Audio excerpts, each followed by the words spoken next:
नमस्कार पटना। आरटीई जुमला या हकीकत, इसी पर आज हमारा पूरा वीडियो कॉन्सेप्ट है, जहां पर हम लोग एक डीप रिसर्च लेके आए हैं जिससे इन बातों को आपको समझाने का प्रयास करेंगे और आप लोग के कमेंट्स में हम ये जानने का प्रयास करेंगे कि जुमला है या हकीकत। तो लेट्स साइन इन। आरटीई यानी राइट टू एजुकेशन एक्ट। इस एक्ट के तहत हम लोग जानते हैं, हमारे प्यारे पेरेंट्स भी जानते होंगे, इस एक्ट के तहत जो भी गरीब तबके के बच्चे हैं उनका नामांकन कोई भी विद्यालय में 25% सीटों पर होना चाहिए। क्या ये हो पा रहा है? क्या हकीकत है इसकी? आइए जानने का प्रयास करते हैं। तो आरटीई के तहत जिनका नामांकन किसी भी विद्यालय में, पटना की हम बात करें तो पटना के किसी भी विद्यालय में 25% किसी भी गरीब तबके के बच्चों का नामांकन हो जाना चाहिए, जो कि आरटीई का रूल बोलता है, राइट टू एजुकेशन एक्ट।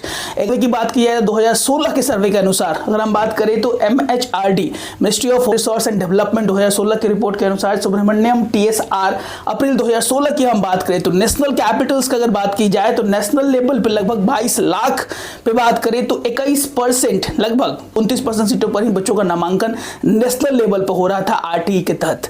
अगर बिहार की स्पेसिफिक हम बात करें, बिहार और पटना की बात करें तो बिहार में लगभग ये सीटें 18,930 पर, जो कि मुकुल ए मार्च 2015 की बात है, तो लगभग 20.78% बिहार में ये चीजें हो रही थी। तो आप अनुमान लग सकते हैं कि नेशनल लेवल पे भी चीजें अब बहुत कम निकल के आती हैं और इस लेवल पे भी कम निकल के आती हैं। इसका प्रमाण कुछ वीडियोस के थ्रू आपको देना चाहेंगे, जो ये रहा। अधिकार होना चाहिए। इसका इतना दुरुपयोग हो रहा है और विशेषकर जो प्राइवेट जो स्कूल है या पब्लिक स्कूल है वो उसका बहुत दुरुपयोग कर रहे हैं। सिस्टम को इतना कॉम्प्लेक्स कर दिया है कि जो वंचित बच्चे हैं जिनके लिए आरटीई की गई, राइट टू एजुकेशन किया गया, उनको बिल्कुल भी अधिकार नहीं मिल रहा है, वो सीटें भर्ती नहीं है, उसका इतना कॉम्प्लेक्स सिस्टम कर दिया है डीओ के माध्यम से। इसके बाद हम जो बात करने वाले हैं सर क्या है क्या नहीं है, पटना में क्या हकीकत है, कैसे मालूम चले। चूंकि आरटीई पर अगर आप कोई भी चीजें सर्च करने के लिए गूगल पे जाएंगे, पहला वो सर्चिंग जो कॉमन मैन के लिए है वो गूगल है। जैसे गूगल पे आप टाइप करेंगे आरटीई से रिलेटेड आपको बहुत सारे सर्च मिलेंगे ही नहीं। आप जाइए गूगल पे और गूगल पे जाके आप आरटीई के तहत जो भी पटना के टॉप स्कूल है या पटना के जो भी विद्यालय इसमें आप आरटीई के तहत नामांकन लेना चाहते हैं तो बहुत सारे डेटा तो आपको मिलने वाले ही नहीं है और आप थक जाएंगे रिसर्च करते करते, कोई जानकारी आपको एकत्रित नहीं कर पाएंगे। बहुत सारे रिसर्च करने के बाद हमें कुछ डेटा हाथ में लगा है, जो कि बहुत सारे रिसर्च के बाद हमें मिला है। आरटीई के तहत बच्चों का नामांकन 25% होना चाहिए। अगर हम बात करें विद्यालयों की, पटना के विद्यालयों की, तो यूडाइस होता है, यूडाइस प्लस, जिसमें हम पूरे बिहार की बात करें तो विद्यालयों की संख्या बताई जाती है, विद्यालय किस तरीके से वर्क करता है, उनका नामांकन क्या है, टीचर स्टूडेंट रेशियो क्या है, फील्ड का, रूम का, सारी जानकारियां उसमें एक तरह से बोलिए तो स्कूल की जन्म कुंडली रहती है। यूडाइस के अनुसार लगभग हम डेटा आप अभी का नहीं, हम पहले की डेटा को ही लेके चलते हैं तो 563 पर हैं लगभग। पहले डाटा ये बहुत पहले का ही है, क्योंकि यही इन्फॉर्मेशन हम लोग को मिला था और इसको हम बढ़ा के भी देखें तो लगभग यही चीजें अभी भी आपको एग्जिस्ट करते हुए दिखेंगी। अगर 563 विद्यालय में अगर 100 बच्चों को ऑन एन एवरेज भी मान लिया जाए तो 56,300 बच्चे पूरे विद्यालय में नामांकन होना चाहिए था।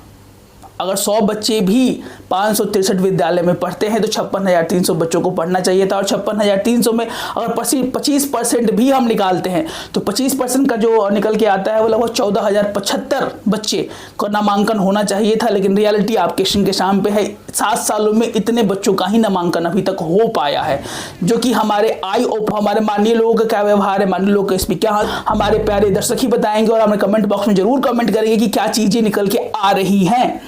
अब इससे बहुत सारी चीजें हैं। आरटीई के तहत बहुत सारे विद्यालय ये भी देखा गया है कहते हुए कि वो बोलते हैं कि हमें सरकार की तरफ से उतना पेमेंट नहीं मिल पाता है। कुछ ऐसे अखबार है जिसको आप यहाँ क्लिप में देख रहे हैं, उनका बोला गया है कि आरटीई के तहत हमारा जो बच्चों पे खर्चा है वो लगभग 4,000-5,000 पर मंथ है, लेकिन जो सरकार हमें देती है वो लगभग 1,000 रुपये है। इसके कारण भी कुछ विद्यालय आनाकानी करते हैं। कुछ विद्यालय अपने ओबीसी कैटेगरीज में या अल्पसंख्यक समूह से अपने आप को इन चीज़ों से बचाने का प्रयास करते हैं, लेकिन ये कहीं ना कहीं हमारे भविष्य से बहुत बड़ा खिलवाड़ है।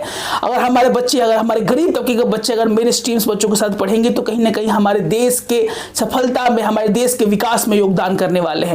लेकिन चीजें कितने स्तर पे होती हैं, कितने चीजें क्या हो पाती हैं, ये सब आपके सामने है। अगर हम बात करें चैलेंजेस की तो बहुत सारे चैलेंजेस हैं इसको इंप्लीमेंट करने में। पहला जो चैलेंज निकल के आया है रीचिंग द बेनिफिशियरीज। सही लोगों तक आरटीई को पहुंचा पाना बहुत बड़ी टेढ़ी खीर है।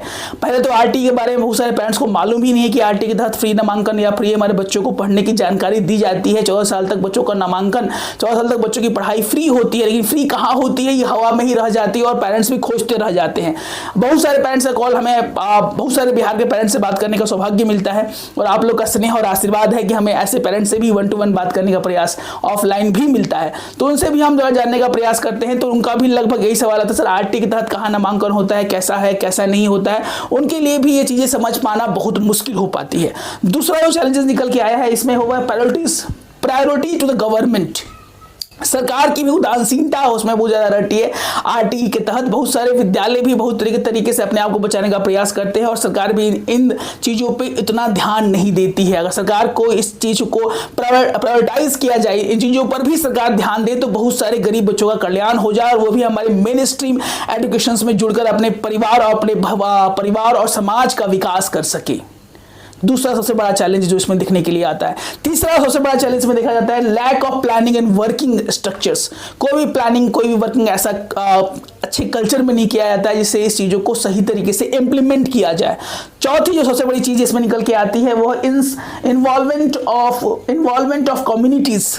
अब तक हम लोग कमेटी में इन चीज़ों को बताएंगे नहीं, लोगों को जागरूक नहीं करेंगे, तो लोग डिमांड ही नहीं करेंगे विद्यालय से कि हमें आरटीई के तहत नामांकन भी चाहिए। बहुत सारे लोग तो इन चीज़ों को गौण समझते हैं या ऐसा ही एक तरह से समझते हैं कि चीज़ें होती ही नहीं है, एग्जिस्ट ही नहीं करती है।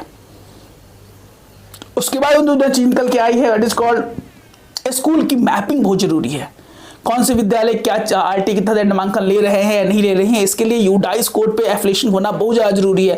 पिछले कुछ ही दिनों पहले ही हिंदुस्तान पेपर में बहुत ही प्रमुखता से अखबार को छापा गया था, इस न्यूज को छापा गया था कि बहुत सारे विद्यालय अपने आप को यूडाइस प्लस वाले में रजिस्टर ही नहीं करते, क्योंकि उसमें रजिस्टर करने पर सारी चीज़ें साफ करनी होती हैं कि आरटीई के तहत आपने कितने बच्चों का नामांकन लिया है, क्लास 1 में, क्लास 2 में, क्लास नर्सरी में, प्री नर्सरी में, आपने इकोनॉमिकली वीकर सेक्शन बच्चों का कितना % नामांकन लिया है, जो कि ईडब्ल्यूएस यानी इकोनॉमिकली वीकर सेक्शन बच्चों का भी नामांकन अच्छे विद्यालयों में होना चाहिए। और ये चीजें वहां पे साफ एक कॉलम वाइज बना के दी हुई रहती है, जो कि बहुत सारे विद्यालय इसको फील ही नहीं करते हैं, और फील भी करते हैं तो रियलिटी आप जाके चेक कर सकते हैं, यूडाइस प्लेस पे आपको सारी चीजें साफ नजर आ जाएंगी।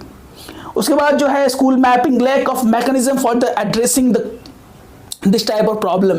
कोई ऐसा प्रॉपर मैकेनिज्म नहीं जाके पेरेंट्स अपनी समस्याओं को बोल पाए, और पेरेंट्स के लिए भी कोई ऐसा डोर नहीं है जहां पे उनको एक प्रॉपर चैनल वाइज इन चीज़ों का सॉल्यूशन मिल पाए, जिससे हमारे प्यारे पेरेंट्स, हमारे प्यारे बच्चे को उनके अपने मन वाले विद्यालय में नामांकन मिल पाए।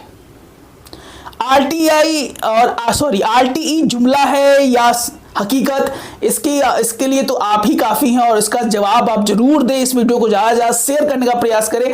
हमारा मकसद ही रहता है कि ऐसे वीडियो को उठाया जाए जो हमारे समाज, हमारे बच्चों से जुड़ी हुई चीज़ें हो, और कहीं ना कहीं वो उनकी शिक्षा दीक्षा पे हमारा एक ऐसा आशा रहता है कि अगर बच्चों को शिक्षित की जाए तो सबसे बड़ा रत्न जो बच्चों में है वो है नॉलेज।